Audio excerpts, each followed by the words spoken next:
할렐루야. 하루를 시작하는 이 첫 시간 성삼위 하나님의 성호를 찬양합니다. 오늘 하루 여러분들에게 예수님의 채워주시는 이 평강과 성령의 감동과 하나님의 인도하심이 함께 하시기를 주님의 이름으로 축원드립니다. 오늘은 민수기 15장 1절로 41절의 말씀을 요약 강의 큐티로 나누기를 원합니다. 이스라엘이 가데스 바네아에서 10명의 정탐포구에 동조하며 하나님을 원망했던 것은 하나님을 멸시한 범죄였습니다. 이로 인해 이스라엘은 20세 이상 하나님을 원망한 전부가 약속의 땅에 들어갈 수 없게 되었고 40년 동안 자신의 죄악을 감당하며 광야에서 방황하게 될 것이라는 징벌고지를 받게 됩니다. 이 부분에 대해서 시편 기자는 시편 78편 40절 42절에서 저희가 광야에서 그를 반항하며 사막에서 그를 슬프시게 함이 몇 번인고 저희가 돌이켜 하나님을 제삼시험하며 이스라엘이 거룩한 자를 격동하였도다. 저희가 그의 권능을 기억지 아니하며 대적에게서 구속하신 날도 생각지 아니하였더라라고 지적하고 있습니다. 사실 이스라엘의 원망은 가데스 바네아 사건이 처음은 아니었습니다. 그 이전에 지속적으로 범했던 죄악이었는데 10명의 정탐포구에 동조함으로써 하나님에 대한 멸시가 극에 달했던 것입니다. 모세의 애절한 간구가 없었더라면 이스라엘은 마치 노아 홍수 때처럼 모세 가족 등 특히 일부를 제외하고는 다 죽음을 맞이할 위기였던 것입니다. 하나님께서 이스라엘의 죄를 사하심으로 이스라엘이 생존의 기회를 얻게 되었던 것입니다. 죄사함은 하나님의 자비와 긍휼의 결과였습니다. 하나님께서 베푸신 자비와 긍휼의 연장선에서 민수기 15장을 우리는 바라보게 됩니다. 본문 1절로 2절의 말씀입니다. 여호와께서 모세에게 일러 가라사대 이스라엘 자손에게 고하여 그들에게 이르라. 너희가 내게 주어 거하게 할 땅에 들어가서라고 기록하고 있습니다. 민수기 15장은 제사에 관한 규례를 말씀하고 있는데 레위기 제사 규례와는 다른 별개의 제사를 말씀하는 것이 아니라 레위기 제사 규례의 틀 안에서 좀 더 세부적인 헌물에 관한 규례를 지금 말하고 있는 것입니다. 헌물이라 함은 하나님께서 약속하신 땅에서 미래에 얻을 소산물에 대한 감사제물입니다. 약 40년 후에 드릴 제사 규례에 관한 하나님의 말씀입니다.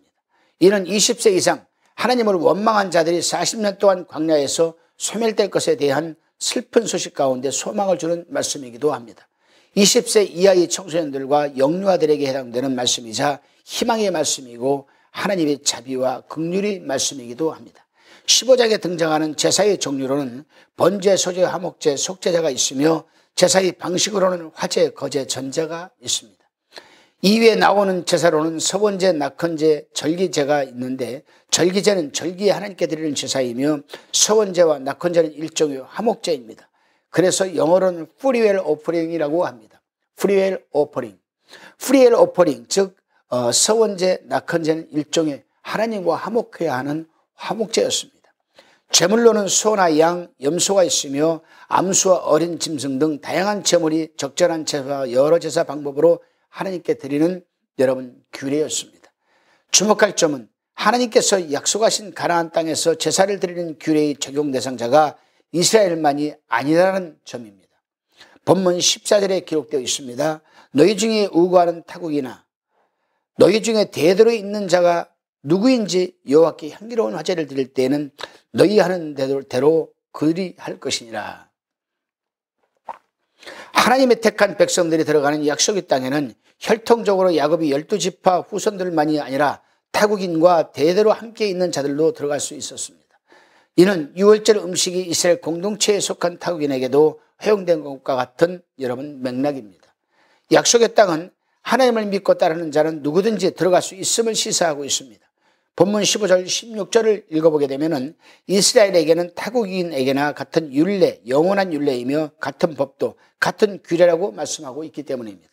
오늘날 교회가 신분과 지위고와 상관없이 보편적 교회를 지향하는 것과 같은 맥락인 것입니다. 하나님께서 창세기 12장 3절에서 아브라함에게 약속하셨던 모든 족속이 민족이 너로 말미암아 복을 얻을 것이라가 반영된 것이기도 합니다.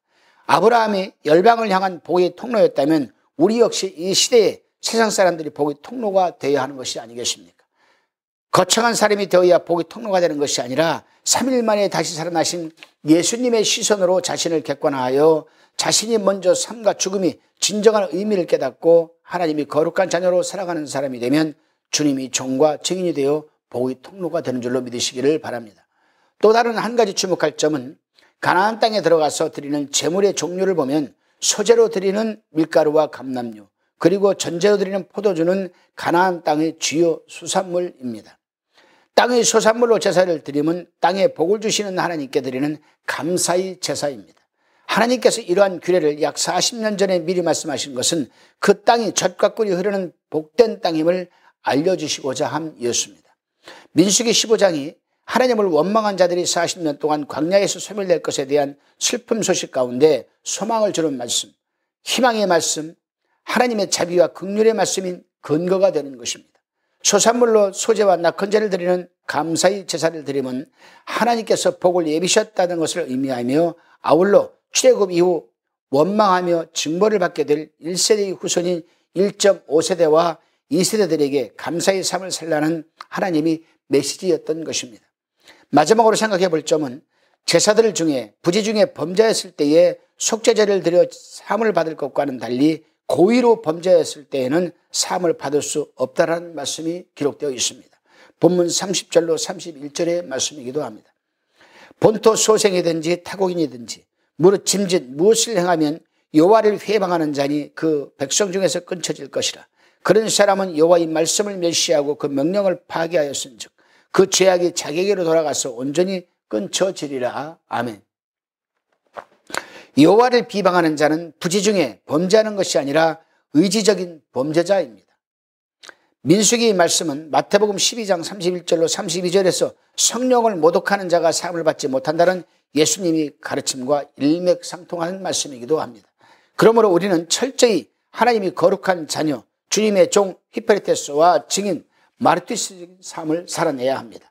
민수기 15장 32절부터는 안식일에 광야에 나가 나무를 한 사람은 돌로 쳐 죽인 사건을 기록하고 있습니다. 고의 범죄자에 대한 하나님의 말씀이 있으신 후에 율법을 어긴 자, 안식일에 일을 한 자에 대한 실제적 징벌을 기록하고 있습니다. 안식일에 나무를 하러 나간 사람은 부지 중에 죄를 지은 자가 아니지 않습니까?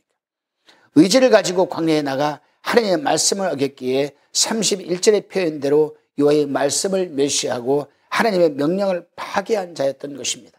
마치 10명의 정탐꾼이 하나님을 멸시하여 죽은 것과 같은 것입니다.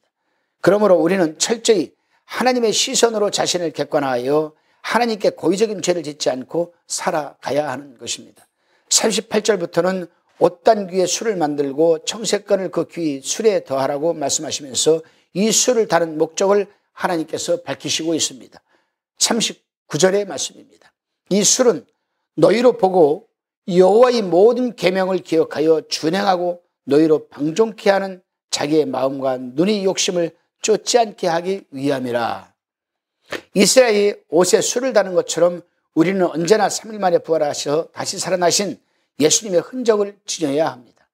십자가를 볼 때마다 또는 하나님의 말씀을 대할 때마다 3일 만에 다시 살아나신 예수님을 우리는 기억하여 방종하는 마음을 갖지 않고 눈의 욕심을 따라 음행하지 않는 삶을 살아내야 할 것입니다.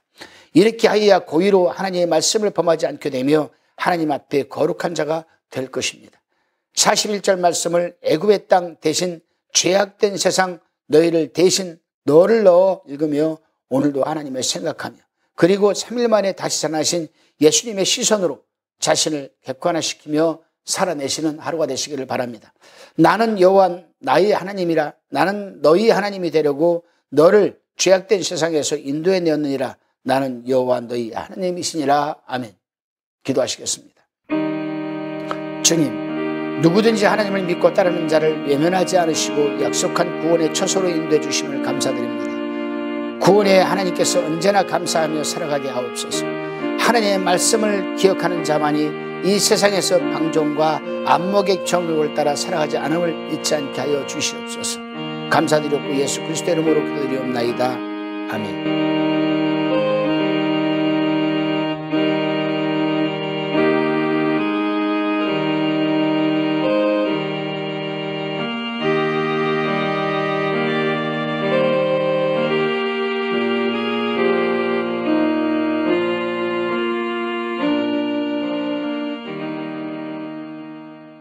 화평방송 구독, 좋아요 부탁드립니다. 감사합니다.